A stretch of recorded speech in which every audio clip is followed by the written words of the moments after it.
Hello, everybody, and welcome to What's Up in the Northland with me, Chair.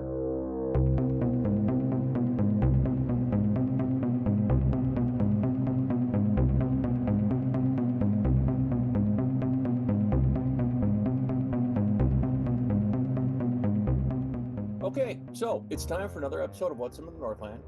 And as you know, during each of these episodes, what we do is we dive into the UFO reports that we've gotten over the last month. And we are also going to revisit recent investigations and share what evidence has been discovered. So those that we haven't closed out before, that are closed out now, you're going to get the info on that. So sit back, relax, keep your mind open, and let's see what's up in the Northland.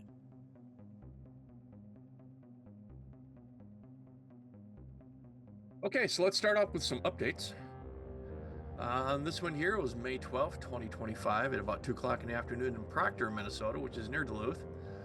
I was the investigator on this one, so the brief summary was a UFO UAP aircraft the size of 4 city buses flew directly over my head. So on this one here, he was having a disagreement with the driver of the car. He got out, started walking. He said it was foggy that day, and that this craft came out of the fog from the right-hand side, flew over top of him, and then disappeared on the left-hand side. Now, the thing about this is he walked another 20 minutes to get to a bus stop. So he had only been walking for 25 minutes tops by the time he got to this bus stop. And it's about how long it should have taken him. However, from the time he got out of the car to the time he got to the bus stop, 2.5 hours had transpired. So I dug into this a little bit. The witness is very credible. He is not looking for anything to get out of this. He's just, this is my story. These are the facts as I know it. If it helps anybody else, then that's great. Well, on this day, there wasn't a cloud in the sky and there was 30-knot gust winds. So there's no way there could have been fog that day. When I told him about that, he was like, look, I don't know what to tell you. It was foggy that day. That's what I saw. I guess by the time I got to the bus stop, it had kind of cleared up a little bit, but there's still some fog out there. So it's possible that this is either got the date wrong, but I went through and checked all the weather around that same time frame, and I couldn't find anything correlating with that. But this could also be a screen memory.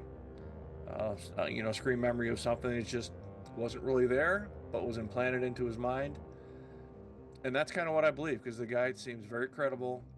And like I said, he's not looking for fame, fortune, doesn't want his name out there. This is just a matter of fact. This is what happened. Don't know what to tell you. So I signed it off as an unknown UAV. And here are some drawings that he drew for me.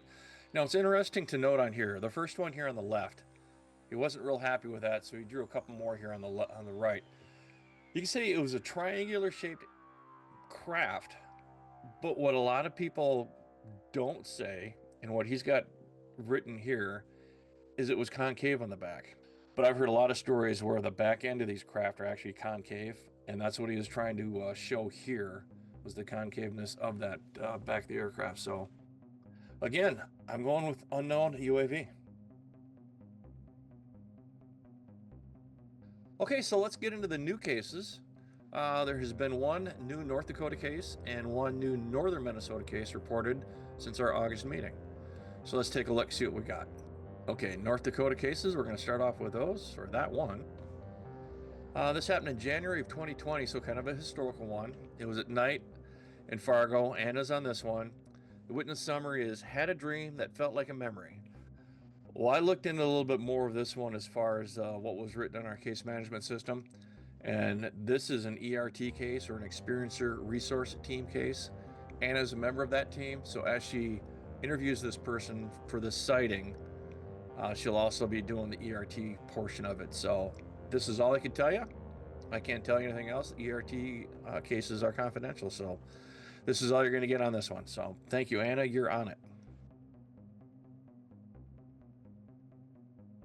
Okay, so let's move into the northern Minnesota case that we got this month. So this happened September 4th, 2023. So again, another historical case. Happened after dark, about midnight, in Alexandria, Minnesota. And Preston's on this one. Preston's an old-timer field investigator. He's very good. He's done lots of cases, and I trust him quite a bit on this one. So anyhow, the witness summary reads, We were out in the middle of Lake Carlos, which is in Carlos, Minnesota, which is near Alexandria, Minnesota. And we're on paddleboards. It was a very relaxing Sunday, so we decided to stay out on the lake and enjoy the night sky, do some night fishing. Sounds like fun. We're the only watercraft on the lake in the area where we were, which is on the northern end of the lake.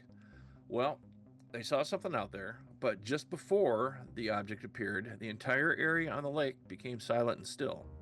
The air felt charged with static electricity and very calming.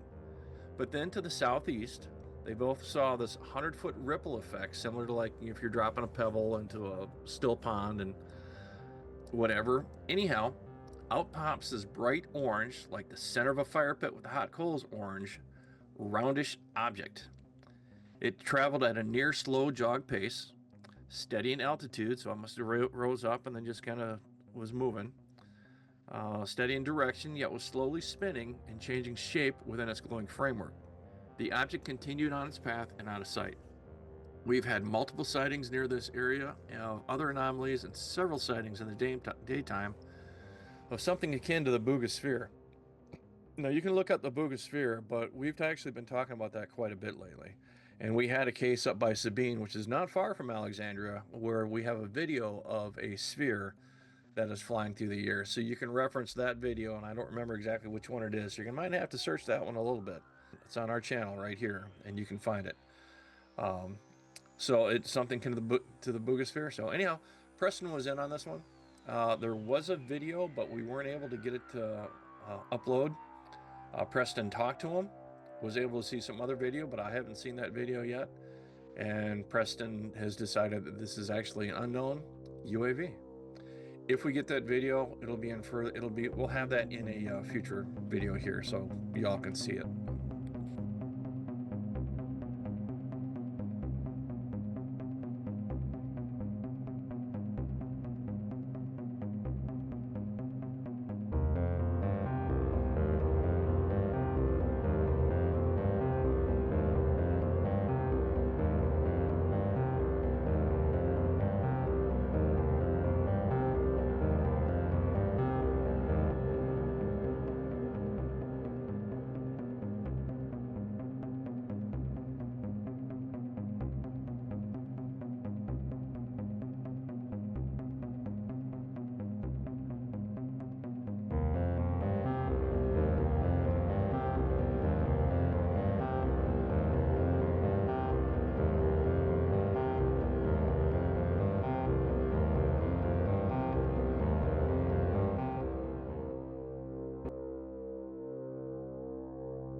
And that's what's going on the Northland. So thanks for being with us today. Please hit that like, please hit that subscribe. If you've seen anything strange up in the skies, let us know below. Let's talk about it. Have you ever thought about becoming a MUFON field investigator? Well, now is the perfect time to get involved. Here's how it works. Start by visiting MUFON.com. That's MUFON.com, and become a member. Once you're signed up, you'll be able to purchase the official Field Investigator Manual. Study the manual at your own pace, then take the online test. Once you pass, you'll be paired with a mentor, an experienced investigator who will guide you every step of the way. And remember, you'll never investigate alone. MUFON is a team, and we're always supporting each other as we search for the truth about UFOs. So if you ever wanted to make a real difference in the world of UFO research, this is your chance. Visit MUFON.com and get started today.